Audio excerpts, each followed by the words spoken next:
Oh boy. Oh boy. Oh no. Oh no. Oh no. Head-on collision with that car. An innocent person involved in a head-on crash. And this is exactly what DPS wanted to avoid.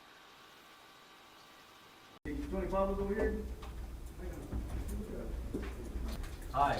Are you recording already? Hi, how's it going? Okay, everybody's recording already. I didn't know cut to the chase and go right to it. Hold on. I'm gonna stand here and talk. All the cameras are going already. I'd like to talk about probable cause. There is no probable cause in this case. You're already recording. Just keep going. We can't hear you though. We have to have a microphone. Your mics are over there. Yeah. You're recording now. I'm literally just. We just want to hear you. Okay. Yeah. All right. Thank How you. you doing there? Good. How are you? Channel 3 and 5? No, channel 15. 15. Oh, relatives in the media business? You look so familiar. No, I'll stand. Okay, I'll stand. So you're just your handcuffs are Okay, I'm ready to go. All right, I just want to say there's no probable cause. It's absolutely legal to resist arrest with force to the extent of taking an officer's life if necessary. That is federal law. That is U.S. Supreme Court case law that states that. And I want to go back to the beginning and just say there was no probable cause or reasonable suspicion or a traffic violation to make the stop in the first place. So I did not stop the vehicle. It was an unlawful attempt to make an unlawful arrest. It was an unlawful arrest, and there is no probable cause. I called the mayor, tried to get him on the phone to resolve the situation. I also called 911. I left a report. I told them that they were attempting to make an unlawful arrest to call their officers back. Their officers did turn off their lights and back off for a bit. Then at the very end, when I got off the highway there, they drove off the highway. They had their lights off. An unmarked vehicle attacked me abruptly, bumped into the vehicle. So I sped off to, resist the unlawful arrest. And an accident ensued and got out of the vehicle and was arrested. So anyways, one more thing I was missing. Oh yeah, a detective called me after I called 911. He was not able to tell me why they were attempting to make the stop in the first place. He couldn't justify probable cause. There was none whatsoever. He couldn't have a reasonable conversation about why they wanted to stop me in the first place. So I think that sums it all up. I would like to either get like a pro bono federal civil lawyer, or I have a relative, Scott Taybell in Wisconsin, who could file a suit from Chicago and subpoena all the evidence from the case, including the 911 call, including the conversation with the detective. The phone call to the mayor was probably recorded. They can subpoena all the helicopter camera footage and the police reports and anything that's been written down by the district attorney's office. So I'd like to file a suit against the city and against the district attorney's office and proceed that way and file for a federal injunction against any prosecution coming from the city if they do not immediately drop the charges and release me now.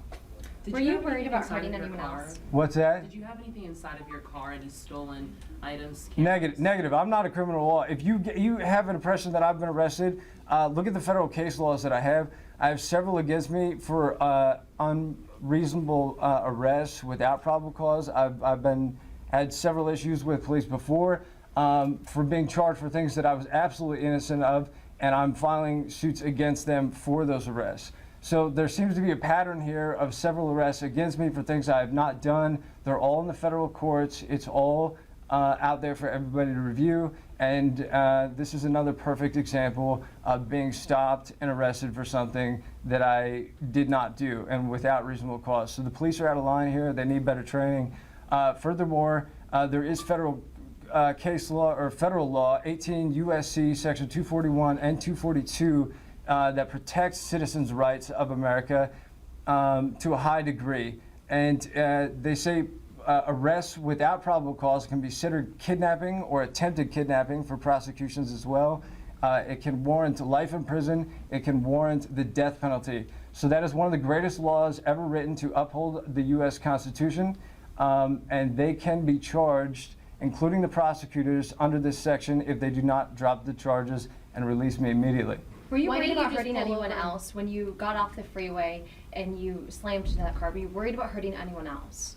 Absolutely. You know, one of the things I said to the police, to the 911 operator. It was on the message. They should pull that and make it public. Here's my verbal consent. Was I didn't want to jeopardize anyone's safety on the road, and I said that to the detective too. I said, call the officers back. I don't want them to attack me. I don't want to jeopardize anyone's safety. They were throwing spike strips, at me along the road as I was just driving along. I wasn't really running. I was just kind of driving along and moving out of the way. Anyways, and then I drove back to the college. I'm currently enrolled as an ASU student. I take a couple filmmaking courses. I am a filmmaking major. I have a website, mitchtabel.us. It has links to my production websites, to my photography websites, to a number of things I've done, if anyone's not familiar with that. Why didn't you just Go ahead. pull over and ask the officer why he was stopping you to avoid this whole mess?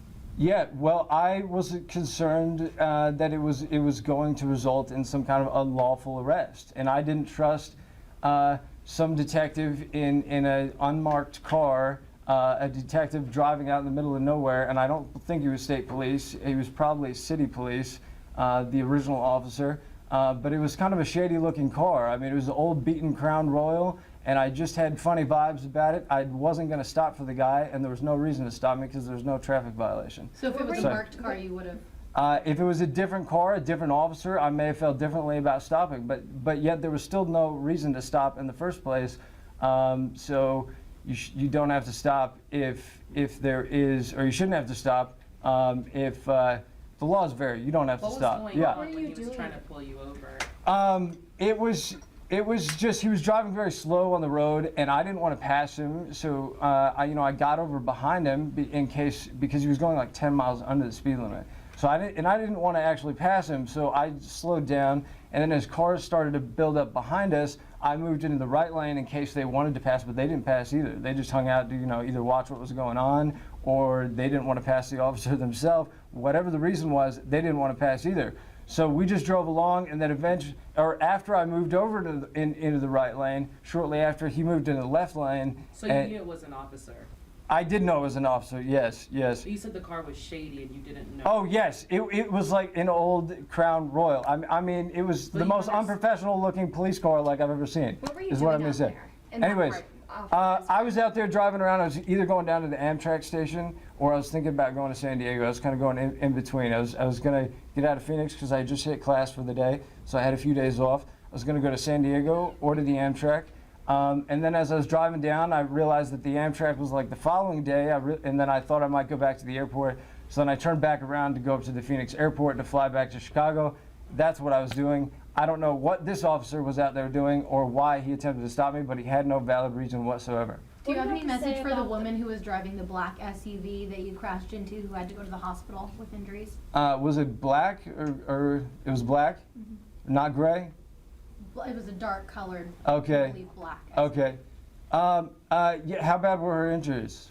She was taken to the hospital. She was taken out. Yes, she should file a joint suit along with me against the city, because I said to the police twice, and I said to the mayor, I said, look, I don't want to jeopardize anyone's safeties. They're making an unreasonable, unlawful stop. I was stopping to get gas, and they attacked my vehicle and bumped into it in unmarked vehicles. I made a 911 report that I thought corrupt police officers were attempting to make an unlawful arrest, and after the police backed off and turned off their lights, unmarked vehicles that were not even like police vehicles, unmarked vehicles, made an abrupt a turn to block me in, and the other one just bashed into the back of me. So I was abruptly attacked, and I just, sped off to resist the unlawful arrest.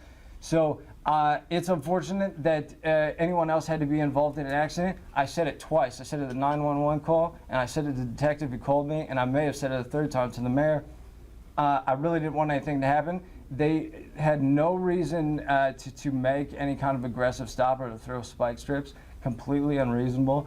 There wasn't like a big crime. They said it was for like an unsafe lane change is what they told me, and then speeding after they were pursuing me. So that doesn't really make sense why they would want to actively, aggressively chase somebody down who doesn't want to stop, who believes they're under attempt of unlawful arrest, and who's calling 911, explaining that to them so they know who I am. They have my phone, they have my license plate, they have my identity. If they want to pull a warrant for like a speeding ticket, go ahead, but you don't aggressively chase people and pursue them, because it just instigates issues and can cause problems and jeopardize the safety of other people. And I said it several times. I didn't want that to happen. So anyways, it pursued. So I think the police and the city should be held liable for her accident, for my accident. I will be filing a suit against them. She should as well. Also, I don't know where the mayor is. I called the mayor's office. I left a message. Did not call back. I have not heard from the mayor. So I don't know what's going on. He hasn't heard an official statement from me regarding this case and the prosecution. So now it's been made. So hopefully he'll reconsider and dismiss these charges immediately. At the Go end ahead. of the day, you're responsible for the speed of your vehicle. Are your perceived freedoms more important than the potential lives of other people? Now, I wasn't really speeding. I got a speeding ticket. 115 miles an hour is speeding. at When 90 miles. was that 115? That's where you were clocked. Clocked where? When? Probably on the highways. Clocked on the highways? You know, it's in the police. Have you seen the police reports? Excuse me, can I get water? Does anyone have, can I get a cup of water here? Not until you get back into your housing unit. What's that? Not until you get back into your housing Excuse me? unit. Okay, that's fine. Forget the water. All right, one last thing. I just want to say there's also a speeding ticket in there for over 85 miles an hour. If you review the video footage on the highway, I was hardly speeding, just driving along. At the very end there, it was it was an unfortunate attempt to escape or to resist an unlawful arrest. And that's what it had to be. I had to speed off, and that's just what happened. They're entirely accountable for that. I warned them twice. You call 911, they can get in touch with state police, they can get in touch with city police, and everything. So that's it. I'm all wrapped up. Do you consider yourself a sovereign citizen? What's that? Do you consider yourself a sovereign Absolutely, citizen? I'm all American. Look, one more thing. But why did you I have a gotta license get. plate I've got to on get that? bailed out. License Hopefully, plate. Why did you have a license plate? Let me Because you're fi- sovereign, so still have let me finish, and then you can talk. Okay, so one last thing. I've got to get bailed out. I got to get out of here immediately. I'd like to do this in finer clothes and not in an orange jumpsuit and handcuffs. This is degrading, and I don't like it. I'll file a suit for this in itself. Anyways, I'd like to continue this in finer clothes. The bail is $400,000 right now. If they don't, they should just drop the charges altogether immediately right now, or they can all be charged under Section 241 or 242. Just one But you last thing, hit you him. keep Yeah. mentioning that it was an unlawful arrest, but then you stated that they were trying to pull you over for an illegal lane change. Right, which So- never happened. Right. Hey, listen, police can't go around harassing people to be the man. Okay, that's what they attempt to do. I have several cases in the courts where they just go out and arrest people So you're for saying you unreasonable never made an rings. illegal lane And this is exactly, it never happened. Where's the dash cam of the illegal lane change on the highway? So how many cases So like this it didn't have you happen. won? What's that? How many cases like this have you won? Your suits. He's How many? okay. That's it. We're wrapped up today. So Ladies and gentlemen, thank you very much for coming. We're giving I'm out of you here. our time. Goodbye. We're giving you our time, Why man. did you? We're giving you our time. Why would you just pull over? Thanks so much for coming. What did you ask the people on the sidewalk? Why is it considered kidnapping? It's not safe to